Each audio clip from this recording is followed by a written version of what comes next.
So good evening, ladies and gentlemen. Thank you for giving us the honor of your company here.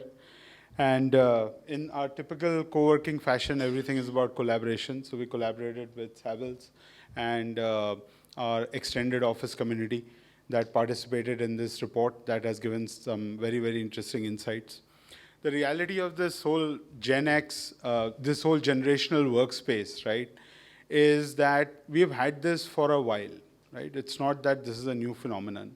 When I started 20 plus years ago, we used to have baby boomers, Gen Xers, I was in the middle, and then we used to have millennials. Now, obviously, the baby boomers are gone, and it's been filled by the Gen Zs, and I'm now told there's alphas in the world that are entering.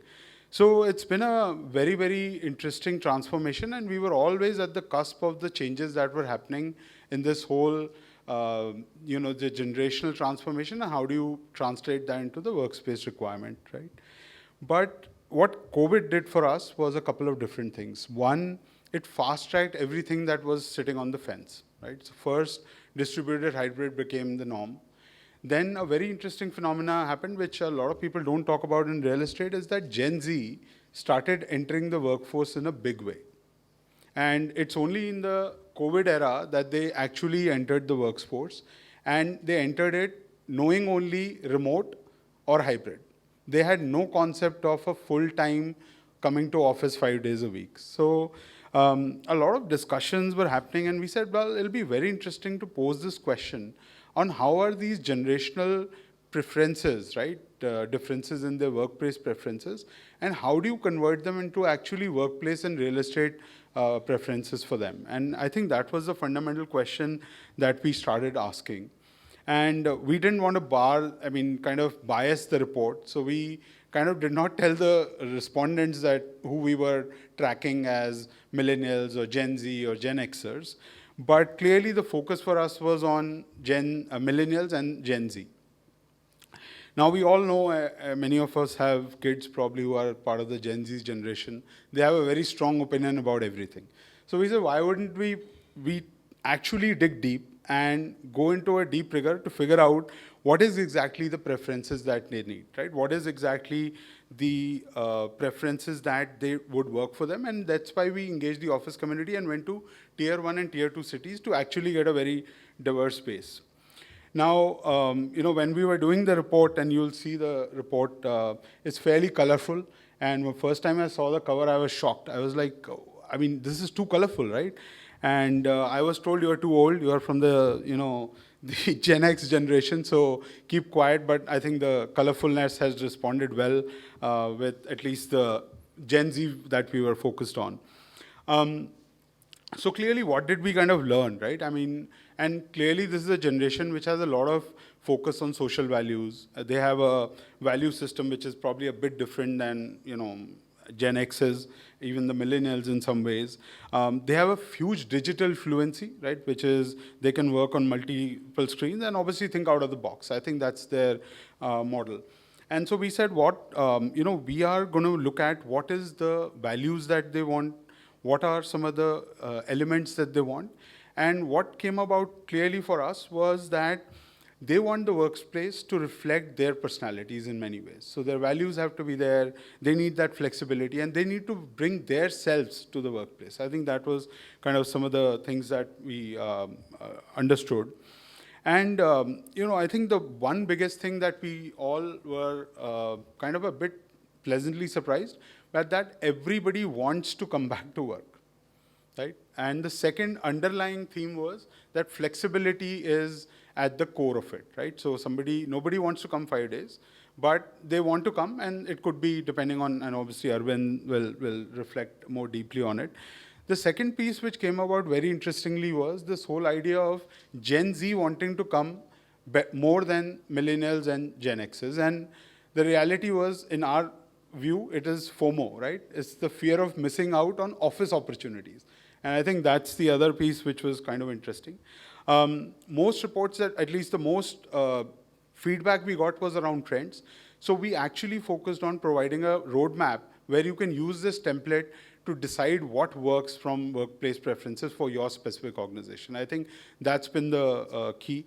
So again, welcome everybody. Hopefully through the evening we'll have some interesting conversations, and welcome to the launch of our Gen-Flex Workspaces Report. Yeah. Anurag, please.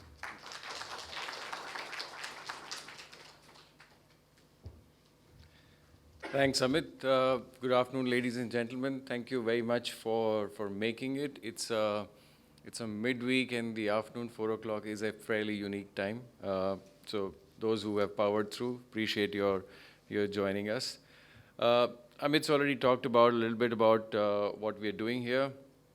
But we are here to present the findings of a very interesting and somewhat important report that we have Savills, as Savills have completed along with our, the good folks and our partners, Awfis, in association with them. So about 4 years ago, the world came face to face with a very unique virus which hadn't been seen earlier, which rapidly spread through the world, caused unprecedented carnage and disruption, and no one had any remote experience of what was happening at that time. Life as we knew it came to a grinding halt, and thousands of years of human evolution and progress was stopped and put to a test. I mean, aircraft stopped flying, shopping malls were deserted, schools, colleges, everything stopped, and offices were evacuated. So that's how, and I'm sure everyone in this room has vivid memories of that, so I'm not telling anything which is not has been experienced or is in distant memory. But life had to go on, and it had to find a way, and therein came the concept of work from home to the center stage. There were several category of professionals that came about as heroes during this pandemic, but obviously the doctors and the healthcare professionals right at the top, not too distant in that list, were the IT and the telecom professionals who enabled life to continue as normal very quickly. I mean, the whole thing about remotely partying, remotely celebrating, remotely getting entertained, and remotely working, they all sort of happened and took center stage. And work, at least in the knowledge space, started to go about in homes, in drawing rooms, living rooms, dining tables, bedrooms, and the concept of working remotely started to happen, and they were adding some brisk value, and some good work was getting done. Mercifully, life as we knew before the pandemic has returned for the most part, except the omnipresent hand sanitizer and the concept of work from home. Hand sanitizers were used only in hospitals till 2019, and work from home applied mostly to sales professionals who were pretty much on the road through the month. However, that's changed, and the work from home has now crept into the HR handbook of every corporation, big or small. It's now on the agenda of almost every CEO in the knowledge industry, and it's part of of course, the HR and the facilities fraternity anyway. The pandemic is long gone, and the virus is, I think, fading in a distant memory. Then why has this concept survived so stubbornly, almost in isolation? Students are back in schools and colleges, retail centers are full and throbbing with shoppers, flights are full, cinemas are doing brisk business, but the knowledge workers are still not in offices beyond a percentage well below their capacity. This has been a matter of great debate and conjecture over the last 1 year or so, ever since we came out of the pandemic, but no one has clear answers. Our research team conducted this study, and you will hear in detail about it from Arvind, our head of research, when he talks just after this, on some findings that we have. They have attempted to decipher this through an extensive survey and brings to light many trends and sub-trends, preferences, etc., and some of those things that Amit just alluded to. And through this report, we are trying to not only unravel some of those preferences and trends, but in a sense lay down a path for a new normal, at least for the knowledge industry on a going forward basis. And again, the focus is particularly on the millennials and the Gen Z, who are now the bulk of our workforce in India. I'm very hopeful that you will find this of great interest. And whilst we make no claim about unveiling a silver bullet here, there's a lot to take away in this report. So thank you. Thanks for being here. I hand it over to Arvind to now present. Oh, sorry, Veer.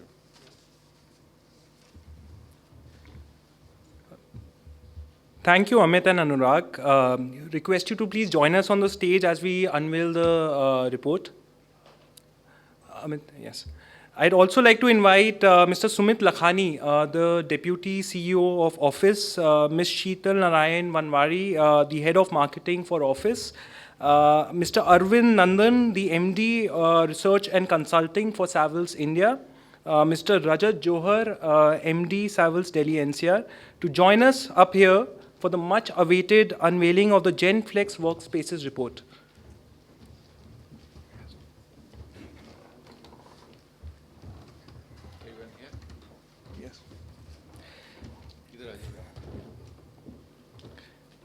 And now, the moment we have all been waiting for, please.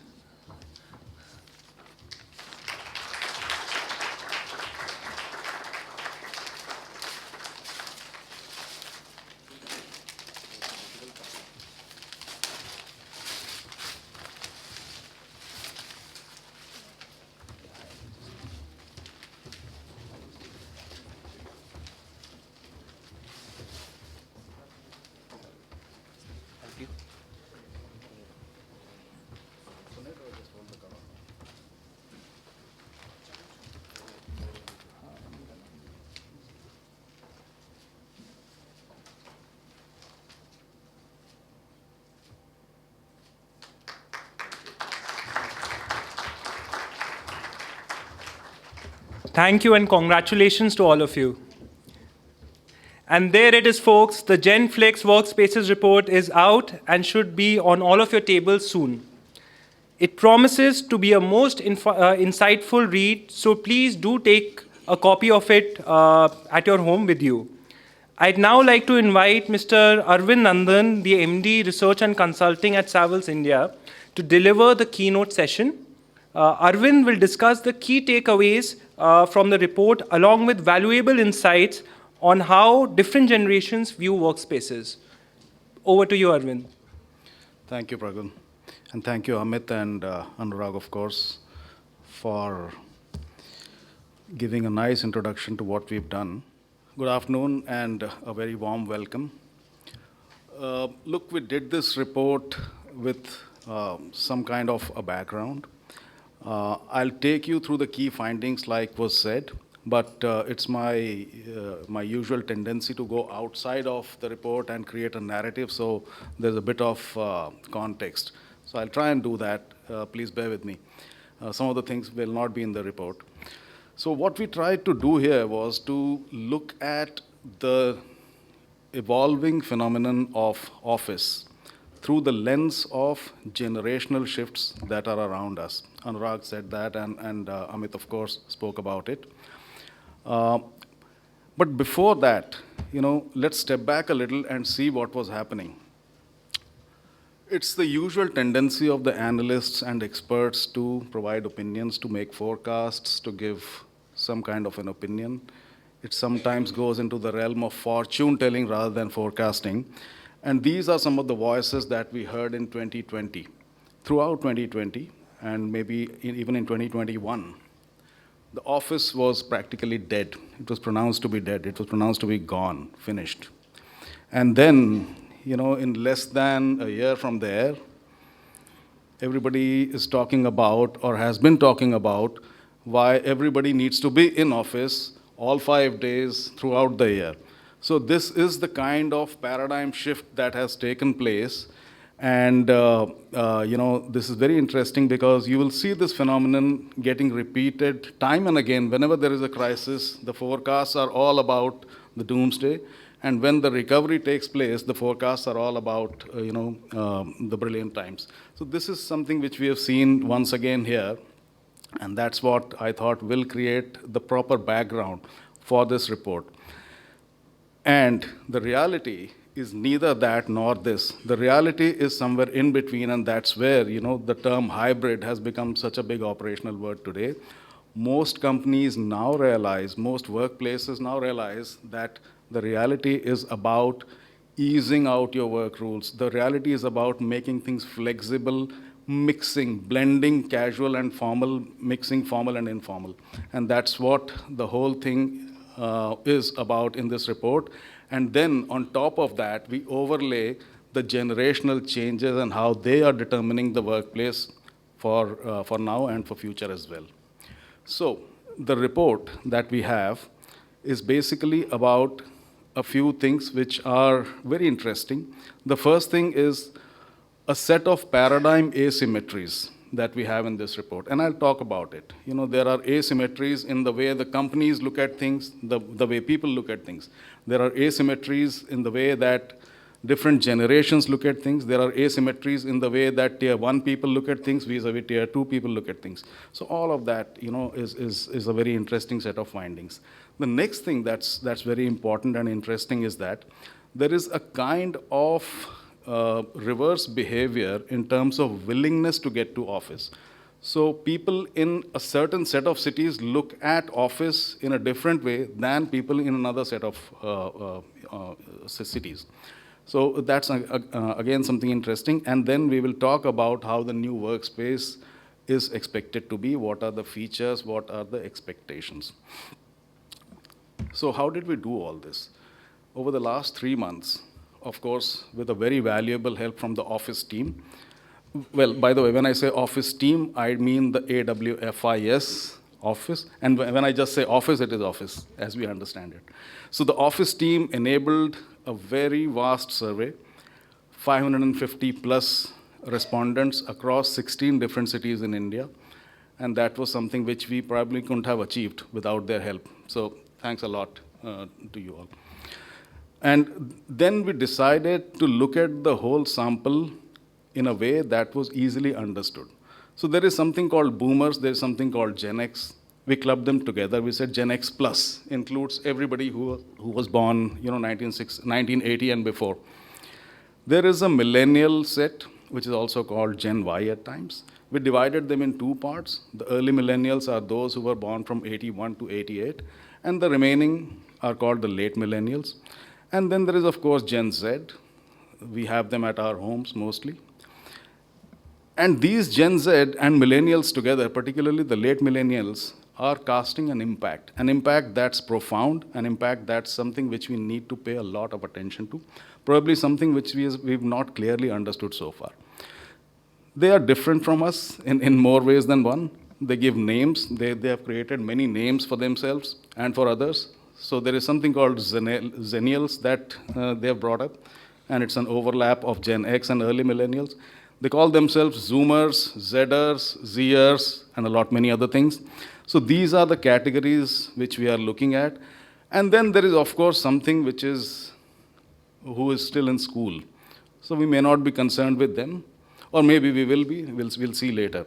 So those are the guys who will be back in the work, who will be in the workforce in about 6-7 years' time. But they are Gen Alpha. Another very important set of definitions before I go into the findings of the report is how you understand work modes. So you have 2 extremes. There is only office, all 5 days of the week working from office. That is only office category, work mode 1. The other extreme is only remote. You work only from home or only from a restaurant or a hotel or wherever else, but not in office. Those are the 2 extremes. In between, you have the hybrid, which can be further subdivided as office-dominant hybrid, which is 3 to 4 days in the office, or remote-dominant hybrid, 3 to 4 days from home or wherever else. Those are the categories. And this is how our geographical spread was, when we looked at the All India map.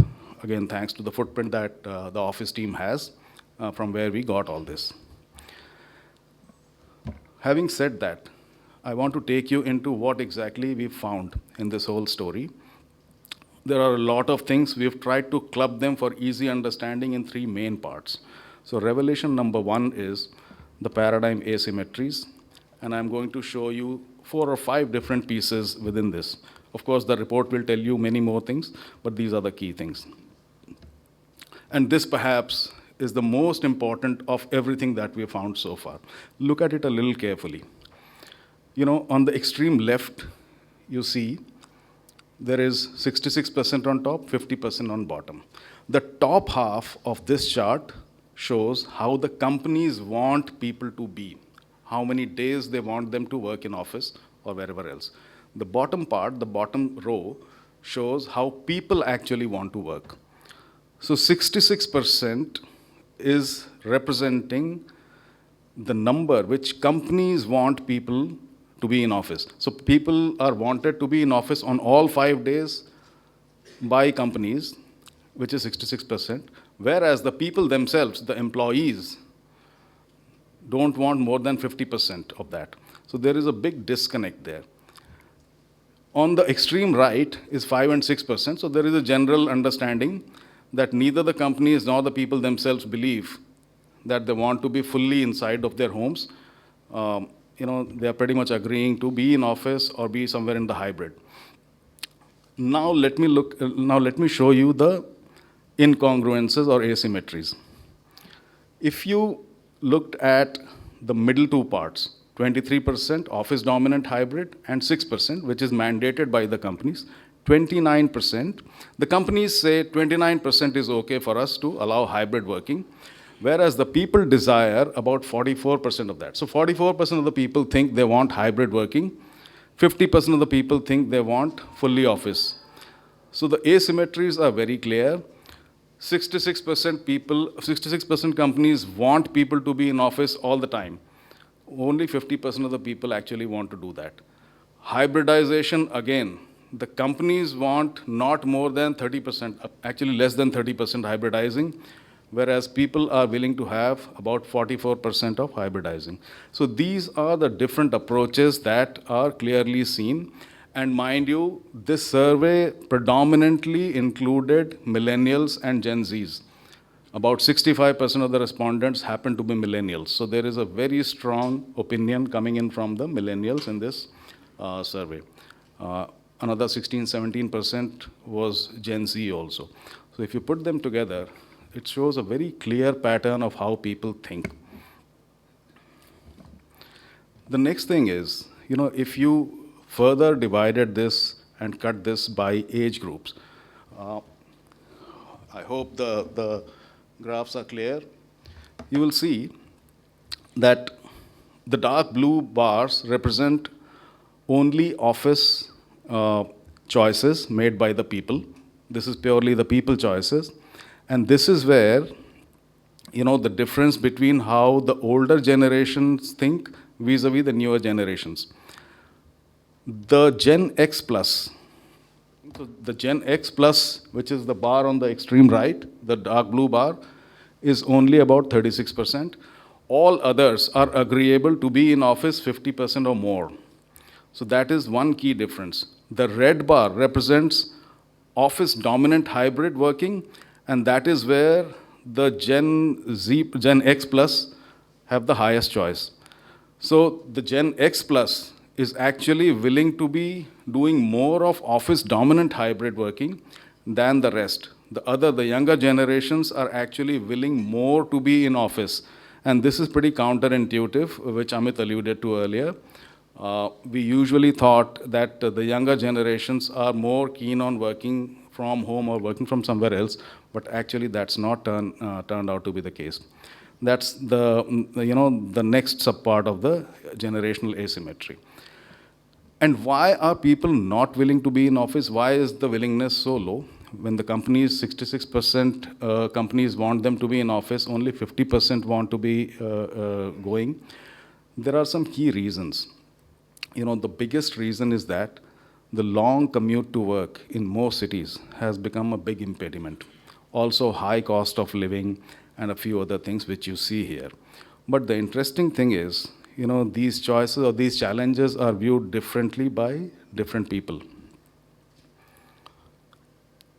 Now look at this.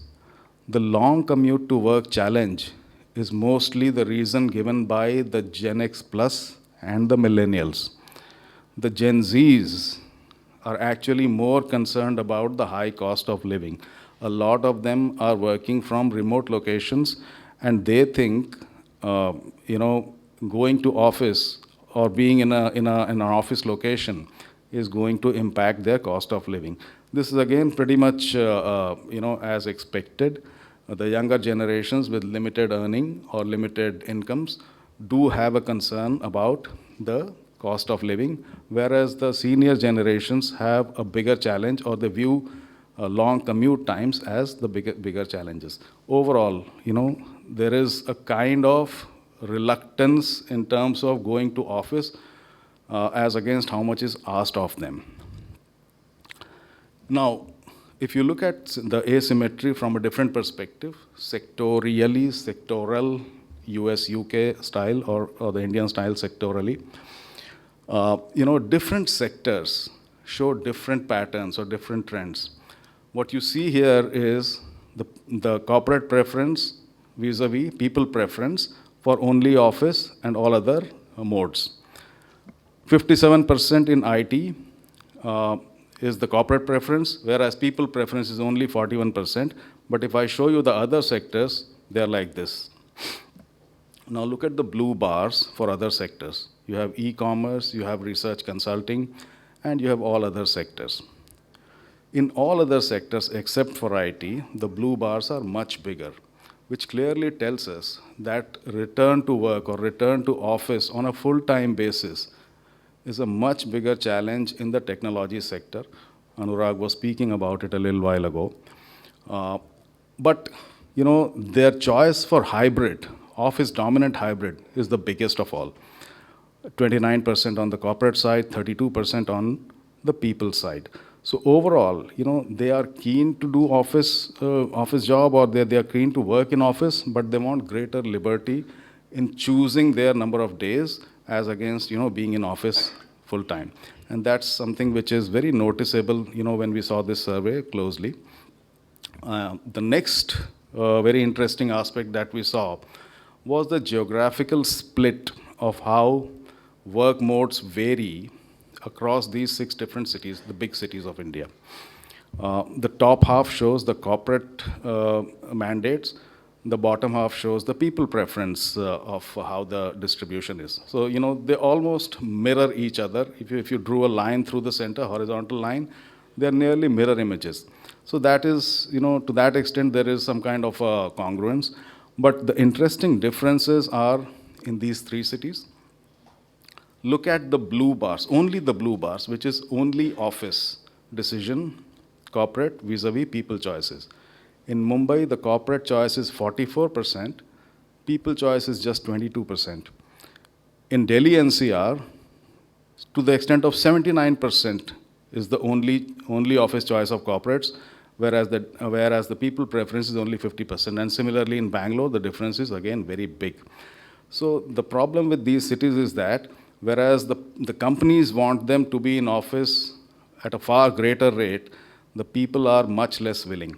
The red bars, of course, get adjusted accordingly. So in Mumbai, the red bars are very big for corporate as well as people preference. But nevertheless, the way or the thought for the CRE heads, the people head, is that the willingness is far lesser in Mumbai, in NCR, and in Bangalore than how the companies expect people to be. So those were some of the paradigm asymmetry highlights that we saw in this report. The next important thing, and I'll show you just one graph here to say what exactly has come out in terms of different cities, different age groups, and different approaches, is the willingness pyramid, as we've called them. There are 2 triangles here, 2 large triangles. It's a little difficult to understand, I'll explain it. The left side belongs to 2 cities. The dark blue is for Bangalore. The red one is for Delhi NCR, where we are right now.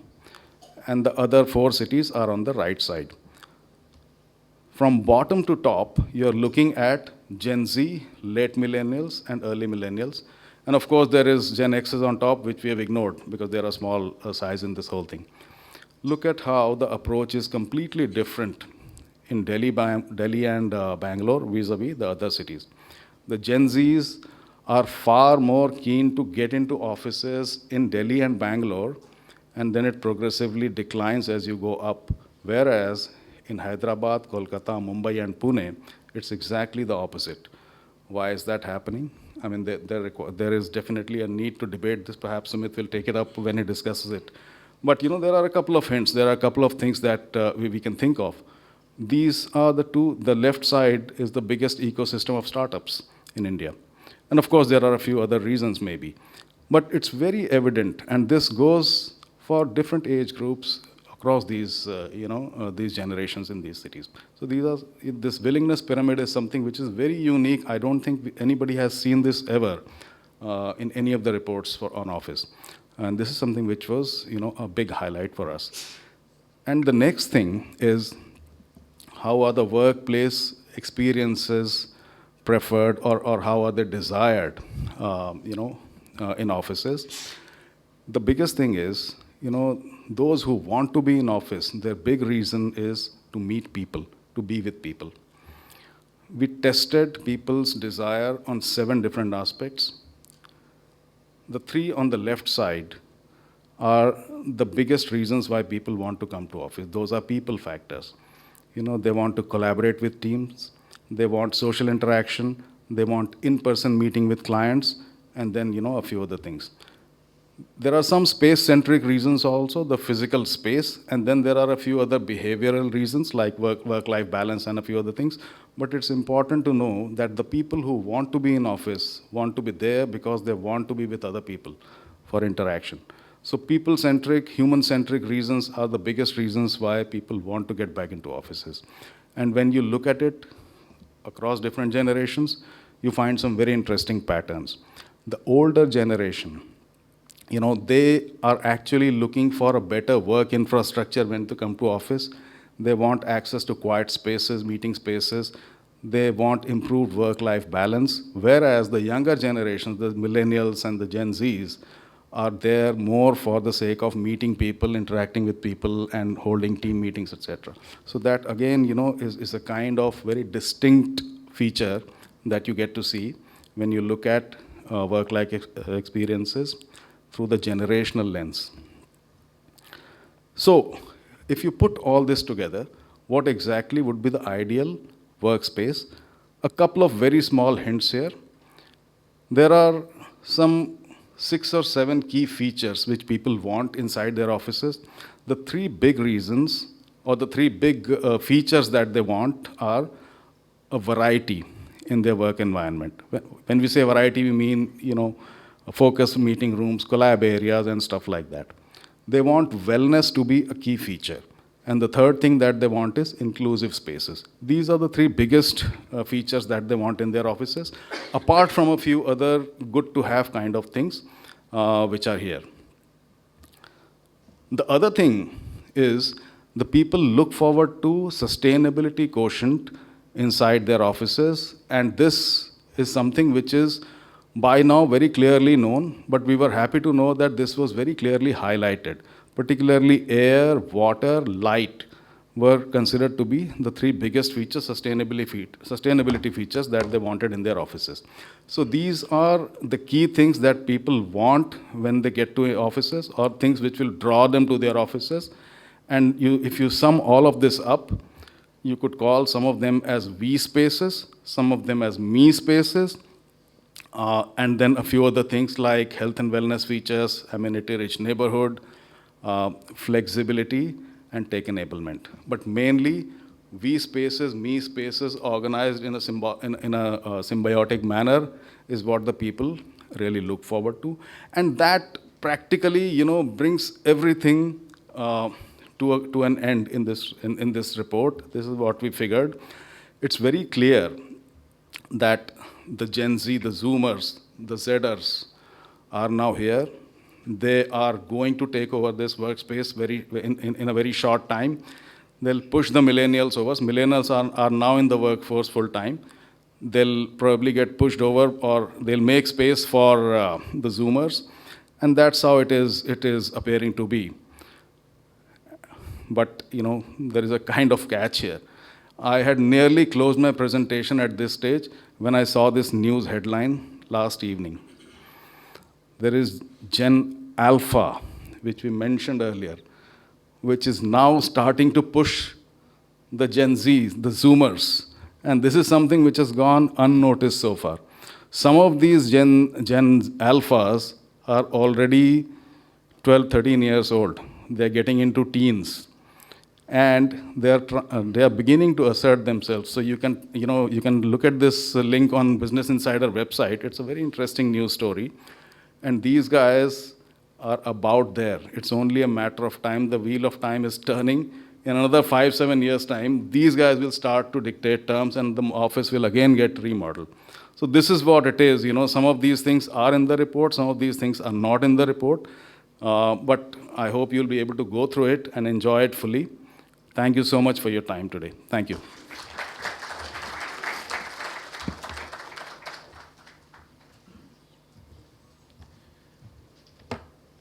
Thank you, Arvind, for a very illuminating session. I'm sure all of us look forward to going through the full report in detail and at length. Now, moving on to our next session this evening, an insightful and thought-provoking discussion on the ever-changing dynamics of workspaces through the lens of different generations, moderated by Mr. Sumit Lakhani from Awfis, and featuring a panel of 5 very distinguished individuals. As our team set up the stage, I would like to give a brief introduction of our 5 panelists. Our first panelist is Mr. Abhinav Rai Gupta. He's an alumnus of Harvard Business School and heads innovation for his family business, Savills, one of India's largest and fastest growing electrical and power distribution equipment manufacturers. He also plays an active role in driving family office investments under the umbrella of QRG Investments. In new age companies, Mr. Rai Gupta is also a dynamic, forward-thinking Zoomer, here to represent the Gen Z cohort. The next panelist would be Ms. Neelam Chhabra, who is an Associate Vice President, Facilities at Max Life Insurance. She has over 25 years of experience in facilities management and administration and has been part of the projects team involved in the making of large corporate offices. In the past, Ms. Chhabra has also been associated with companies like Airtel, BCG, and Interglobe. Our next panelist, Mr. Ankit Revo, is an architect, asset development, and management professional with over 2.5 decades of experience across India, the Middle East, the UK, and the US. He's currently the head of corporate real estate at Hero MotoCorp and is responsible for driving the new age retail experience for different product segments, real estate acquisitions, office portfolio consolidation, and cost optimization across the organization's global real estate portfolio. In the past, Mr. Revo has worked with industry-leading organizations including AirCorp, DLF, WeWork, AECOM, and Atkins. The next panelist would be Mr. Nitin Verma, who is a seasoned professional with 25 years of invaluable national and international experience in the EPC industry. Mr. Verma's expertise spans multiple domains with a primary focus on real estate management, facilities management, human resources, and payroll and benefits.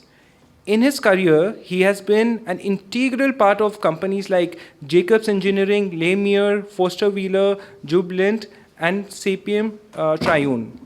At Jacobs, his key responsibilities include property transactions, complete HSC-compliant office setup, operations, and facilities management.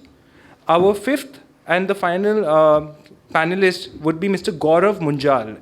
He's the founder of Infolion Research Services, a marketplace for subject matter experts, independent consultants, and freelancers to facilitate their access for short-term expertise to companies, consulting firms, and investment funds.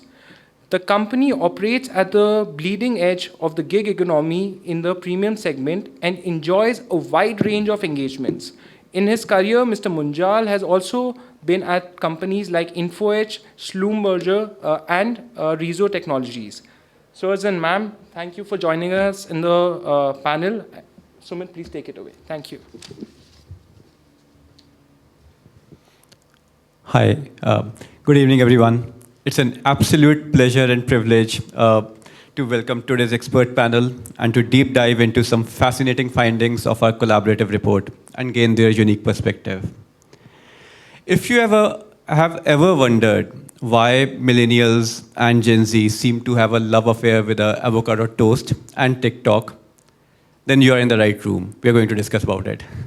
But jokes apart, my friend Arvind beautifully explained the Gen-Flex report and unraveled the contemporary workplace ecosystem by evaluating preferred work systems, the models, return to work challenges, sustainability practices, and other factors influencing the workspace experience. Now, it underscores a very compelling narrative that the workforce wants to be back in office across geographies and generations, and more so, surprisingly, the Gen Zs and the late millennials.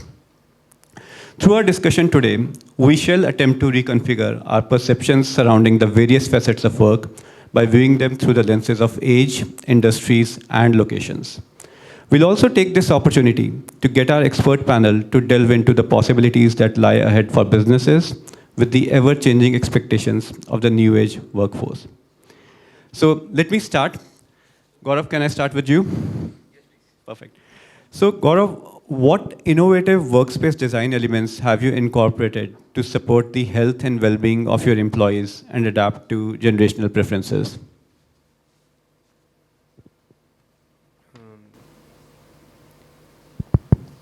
So thanks, Sumit. So if you mean by elements, the physical elements, we actually shifted from our, as you are very well aware, we shifted from our own managed workspace a few years ago to a shared workspace. In spite of having a decent sized team, it was considered a bit of a,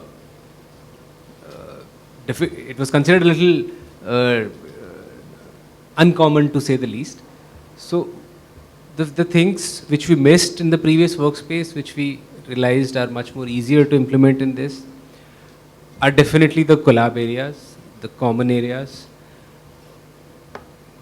Maybe that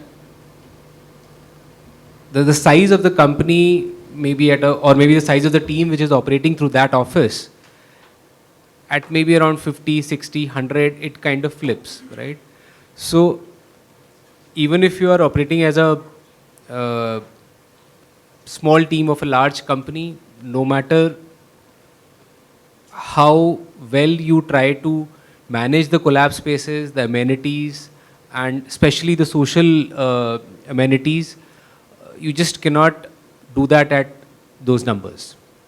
So what we did, what we really enjoyed at in one of the shared workspaces was that while we did have a private managed space of our own, the F&B areas, the social events organized by co-working spaces appealed a lot to the newer generation. Got it. So Gaurav, basically what we are talking about is a bit more stress around on the V spaces than the me spaces, right? And the elements which drive the V spaces, because ultimately what has also happened is the size of the spaces, the personal spaces have reduced, because from using desktops, we have all migrated to laptops now, and we are looking at more kind of collaboration. Ankit, now just coming to you, how do you think has the availability of flexible and co-working spaces impacted attracting and retaining talent, and particularly among the Gen Zs and the millennials? Yeah. See, I currently work for a legacy manufacturing company, which has a very interesting mix of employees who've been with the company for 20 plus years. And now the company started going into, engineering campuses and management campuses and recruiting bright young talent. So it's a very good mix of a person who's been with the company for 25 years, rubbing shoulders with a freshly minted IM graduate. Both have very different expectations, right? In terms of what the workspace offers.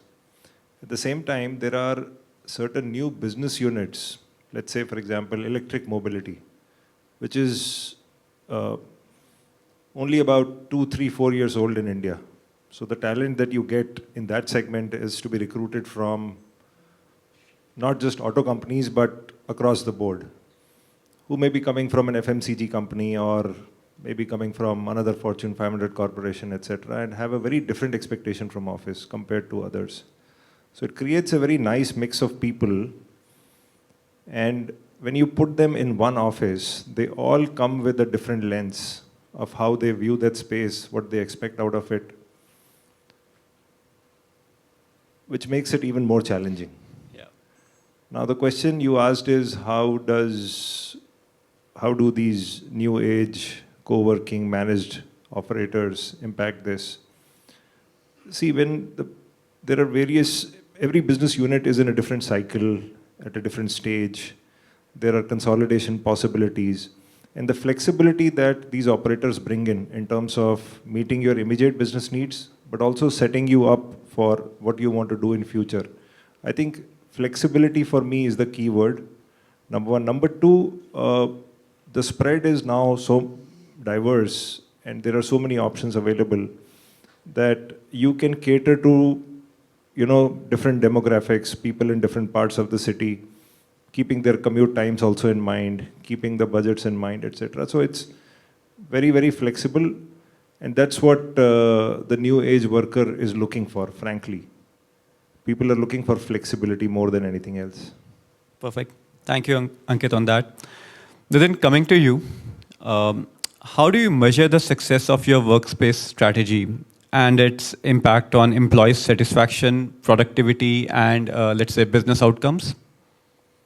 Yes, Sumit, if you see in your survey report, there are so many measures and so many, findings are there.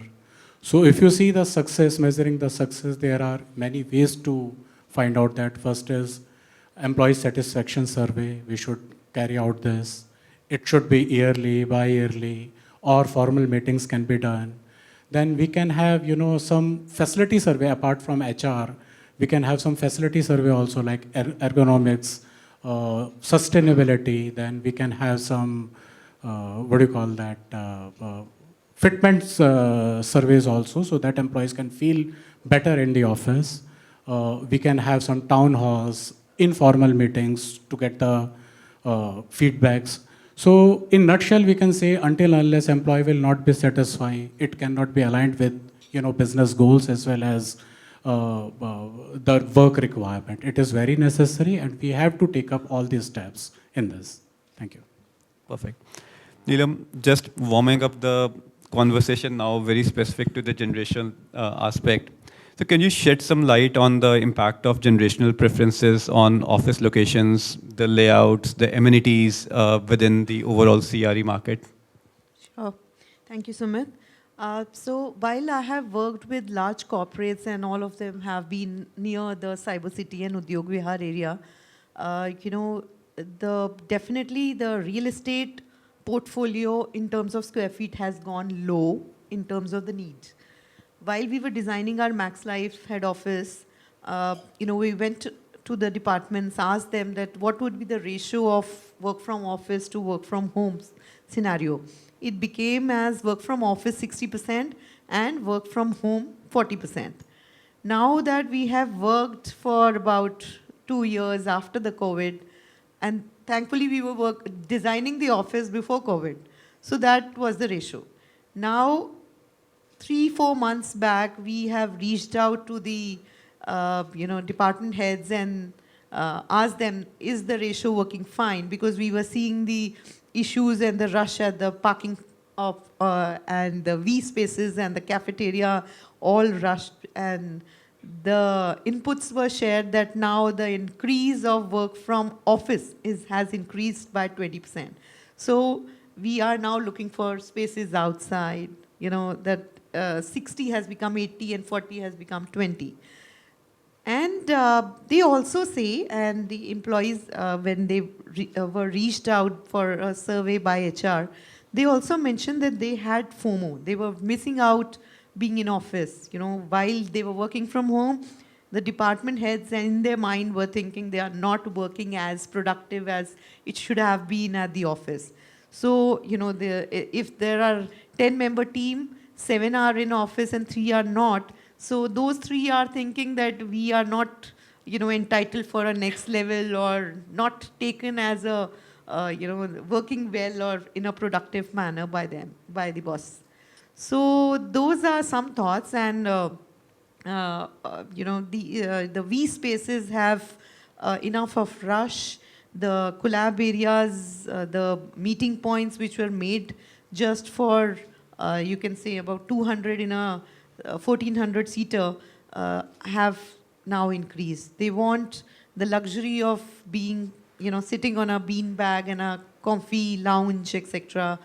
Those 80% or 60% have also migrated from an office chair to a comfy seating. So those numbers have also increased by that. So if you ask me that what has been the generational shift, number one, on the real estate square feet, the area increasing, and also the office chair sitting is not taken as like, you know, I'm a cool manager. I'm sitting in a lounge and sitting on a beanbag or a comfy seating and having a meeting with the maybe a open space or a cafeteria, then I'm counted as a cool manager. So those are some thoughts. Wow, those are very, very interesting kind of thoughts, Neelam. And I think FOMO is across all generations. If you're working out of home, you genuinely feel to miss out that the whole action around an office. But coming to you, Abhinav, you are the sole torchbearer of Gen Zs over here, at least on this panel. So can you share some insights into how workspaces contribute to your company's brand image and reputation among employees and clients?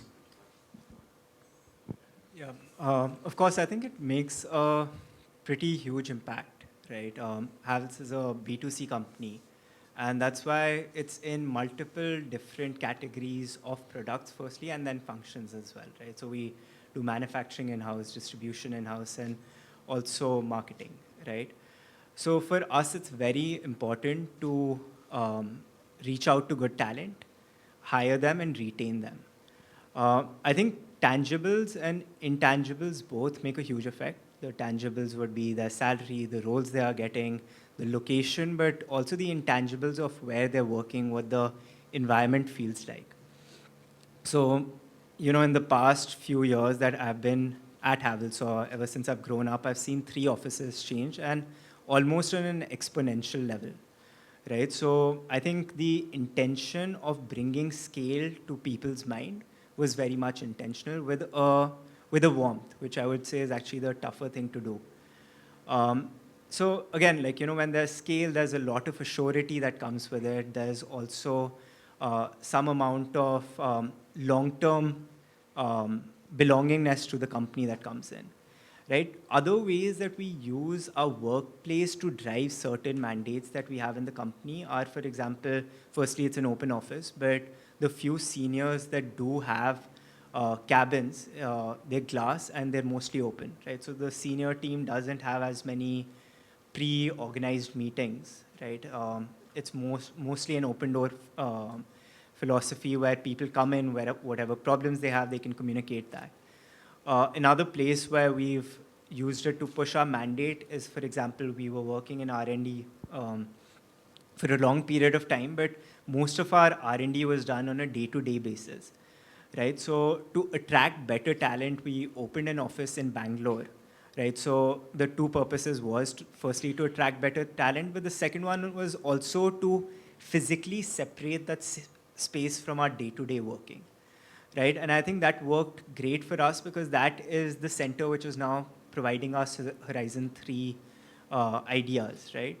Similarly, with clients, whenever we have to show the strength of the company, right? One is that anyone can go on the internet and research about our company and feel that security, but I think a lot of it also comes from the visible physical spaces you see, right? So we really prefer when we're working with new clients, Indian or international, we try as much to host them at our office. Perfect. Thank you, Abhinav. Great insights over there. Gaurav, coming to you, one of the findings, and which we love it, is there's a strong preference for working out of co-working or branch offices closer to home. So in your experience, how do you see different generations perceive and utilize the shared workspaces? And do you think location plays a very strong role in the preferences? Well, honestly, my perceptions were just turned on the head. I assumed Gen Z would not like to work from office. They are far more capable and far more used to communicating and collaborating remotely. But a part of me is not surprised. So what I have observed is more than age, how many people are reporting to you and is a critical factor. So what I've observed is that irrespective of age, if the job that you do or the function which you're carrying out is a independent standalone kind of a function, or you're in the middle management where you are no longer a fresher, you've already completed maybe 2-3 years, but you haven't grown to a stage where a lot of people are reporting to you, let's say less than 10-12 years. That category loves to work from home. They know what to do. They have a very specified template of what they are supposed to do and get done. They are mature enough. They have that accountability. But the newer generation, or Gen Z as you would like to call them, they do run around like a headless chicken sometimes, right? So what we observed was our training times for newer guys went up post-COVID when we were working in a completely remote fashion. So what we did was we invested a lot more in trainings, onboarding, and as your survey is now kind of resonating with those small hunches which we used to get that these guys want to come, right? We always assumed that they don't want to come, but yes, they do want to come, especially in the first 1, 2, 3 years of their careers where they are, getting a toehold into the corporate world. Again, after 10, 12 years, if you have, let's say, more than 20, 25 people reporting to you and you're a manager, what we have seen is that in spite of we working in a hybrid mode, most people beyond 8, 10 years kind of experience want to come to office. At least they do want flexibility for sure. They don't want to come 5 days with absolutely no flexibility. But if we have a remote dominant hybrid or even the other category which you had, like 2 or 3 days, they're happy coming for 4 days as long as they know that they can take off or work from home whenever they wish to. Yeah. So that's what I observed. I hope that answers what you were trying to ask. So if I sum it, primarily the two end of this spectrum, if one is driving a lot of accountability, so at a particular level, you really want to be in office and drive the whole accountability with your team. Second, very young in the organization, you want to understand how things work, so you really want to go to physical office space and absorb from there. Perfect. Great. Ankit, would you be able to share some example of successful workspace design that cater to the needs of a diverse workspace? And do you see any kind of changes that these designs vary across various cities? Right. So I'll talk about another company. Yeah. Recently, I went to the office of a management consulting firm. We were trying to finalize an architect, and they said, "Why don't you see our work?" And just talking to a few partners there, they said, traditionally, the management consulting work always has happened at the client location. We always go and service the client in their office. Our team sit there. And 4 days a week we do that, and maybe on a Friday we come to office, and that too is not a given. You know, we could be operating from home because people have been traveling through the week and they want to be at home. And what that has meant for our practice is that a lot of our consultants are not graduating to become partners. Some stage they leave us and want to join another business, be on the other side of the table. Part of the reason we have realized is that there is not enough mentorship that's happening. We are not meeting our own employees enough because they're spending so much of time at the client location servicing them. So in terms of what that means for our own culture as a company, people don't get to experience our culture. And some of our new hires, you know, just out of a campus, don't get that apprenticeship, which is so critical to consulting as a practice. And which is why we have this attrition, and people are sort of not, typically they said that the consulting track is you join as an associate, in 15 years you do well, you become a partner. Let's say in a McKinsey or a BCG. That's not happening. Many people are dropping out much earlier.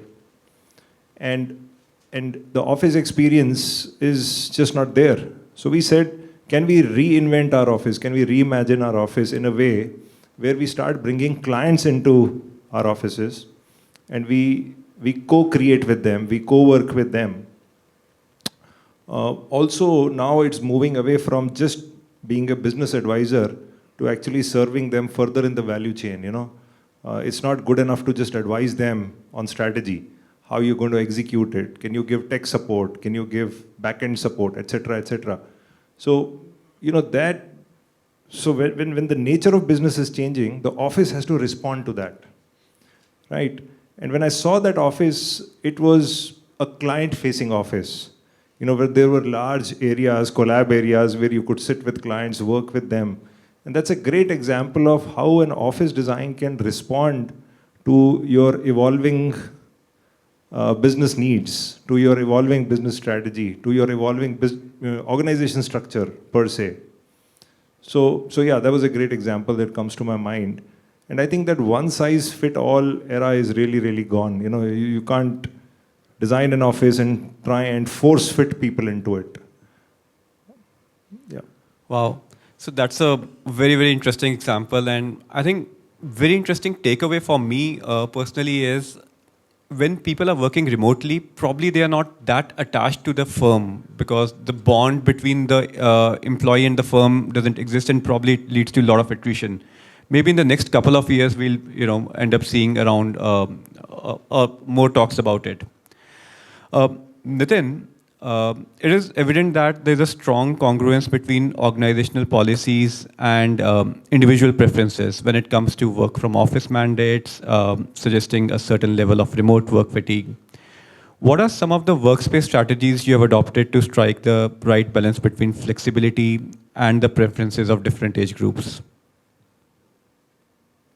Very tricky question, Sumit. So if you talk about employees fatigue, so we have seen last 4 years and definition of employees fatigue has changed. I do recall prior to 2020, or rather I'll say 2019, the fatigue was you have to wake up 6 o'clock, you have to board in bus by 6:40, you have to come office by 8:30, work till 5 p.m. and then again think I have to go back to Noida. And I will reach by 8:30 and after 5 days, thanks God is Friday. So it was a different fatigue. Now we have different fatigue that now we people are working from home. Suddenly 2020 things have been changed. So people, ghar pe hi to hai yaar, let's ping. So if you are working for Singapore project, people are calling you at 6:30. If you are working from UK project, people are calling at 9:30 evening. If you are calling for American project, people are calling in late night. So fatigue definition has been changed in last 3 to 4 years. That I'm at working from home, but does not mean that I'm available 24 hours and it giving me the different kind of fatigue. So in this case, we have to analyze the situation that 9 to 5 working has days gone. We have to choose what is the right for us. If I'm working for Singapore project, I have to opt for morning 6 to 3 p.m. working hours, or if I'm working for UK project, I have to opt for 3 to 9 p.m. working hours. So flexible working hours, it's the need of this time. Second thing is, foremost thing is hybrid and remote working. It should not be that I have to travel on daily basis. It is very evident in the report that it is giving you the flexibility to work from home as well as work from office. It is giving you, some kind of refresher also, that you are going to office, you are meeting with your colleagues, you are knowing to them, and simultaneously 2-3 days you are working from home also. So it is giving you the balance. As well as in remote working also, it is giving you the balance that you have the opportunity to meet with clients, and sometime you can spend with your family also.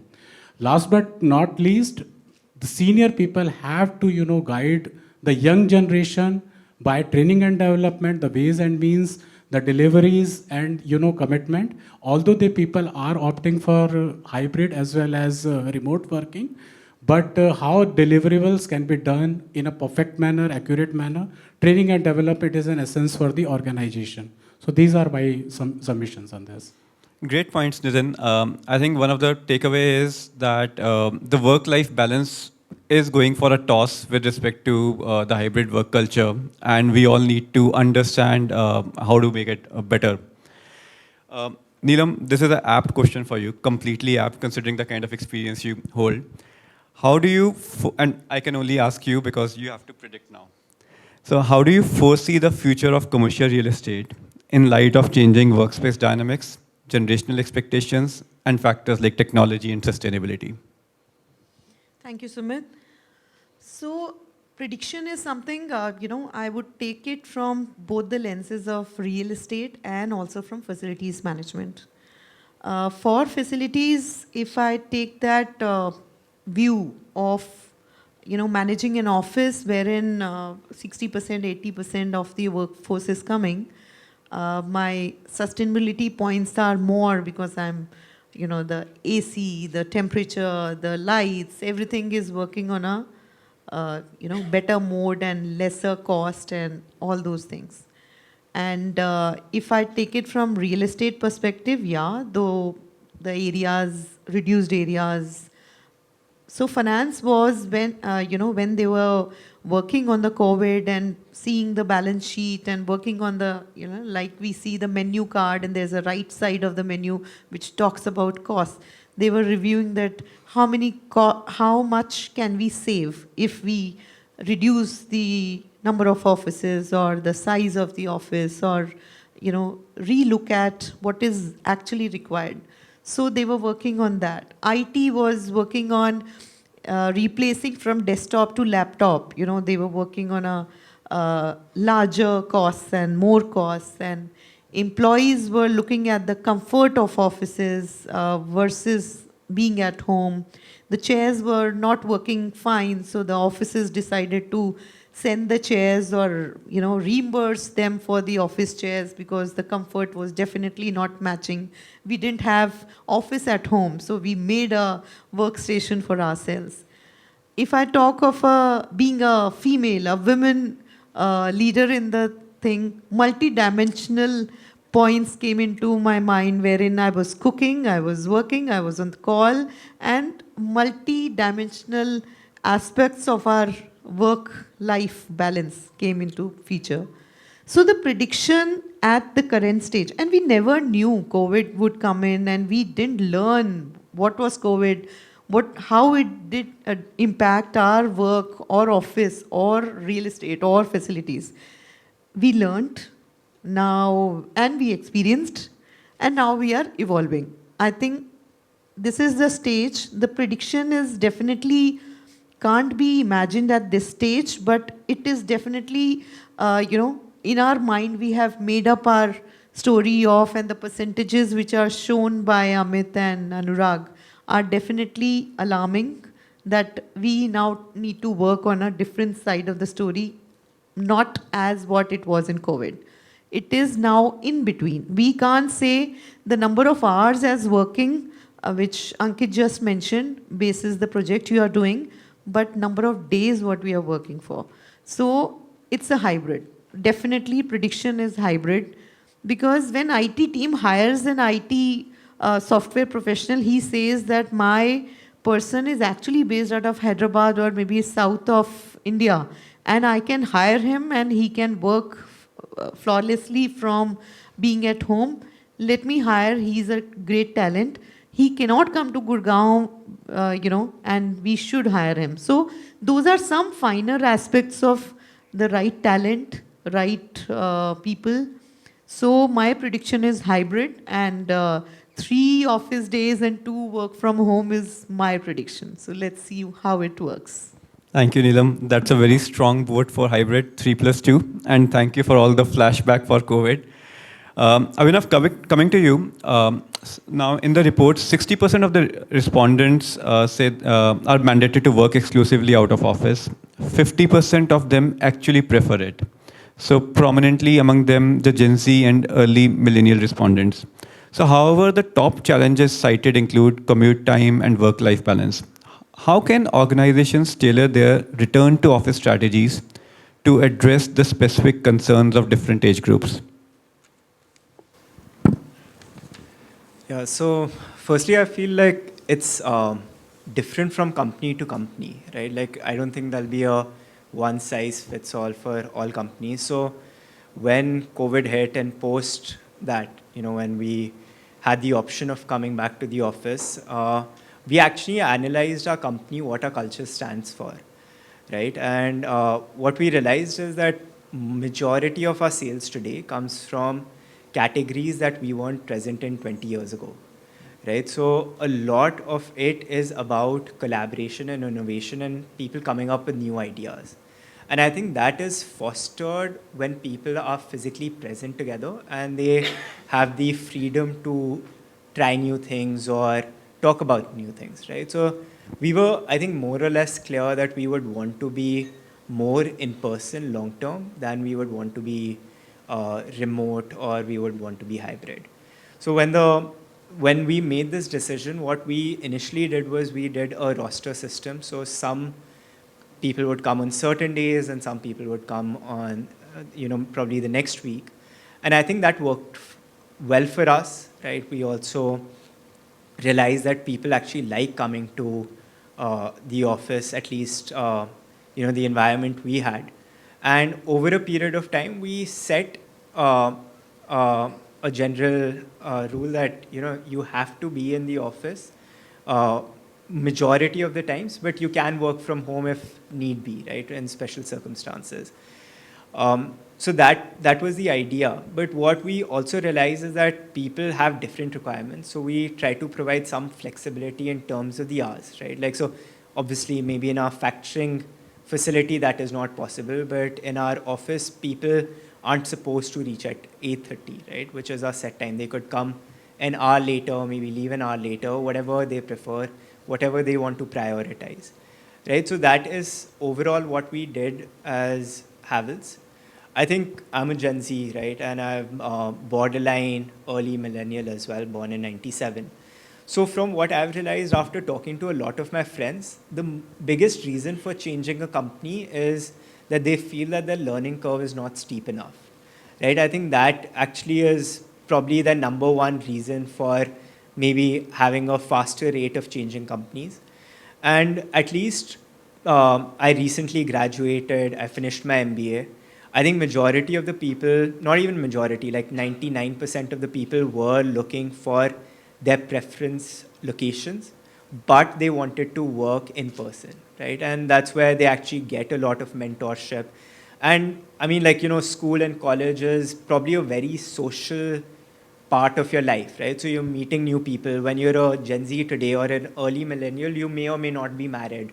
So you are actually looking for those social interactions generally with people, right? And your friends probably scatter across different cities. So people actually look forward to going to offices more from a social interaction perspective.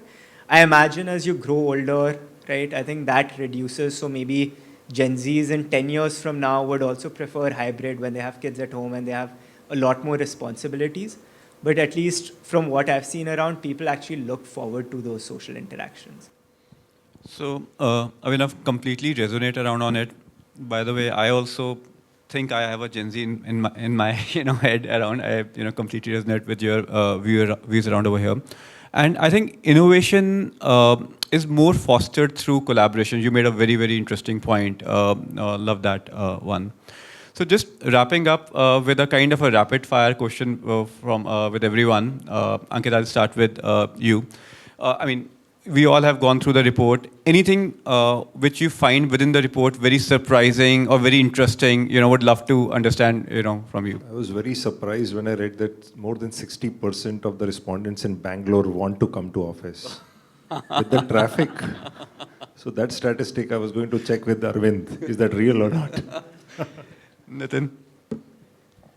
Yeah, the same thing. If you see in the report that 60% is a huge number, and that also surprised me. Even if you see Pan India, a lot of numbers have shown the interest to come to office. Gaurav, any thoughts? I already shared my thought on this. So as founders, we are used to working with fuzzy numbers, but this is clearly surprising.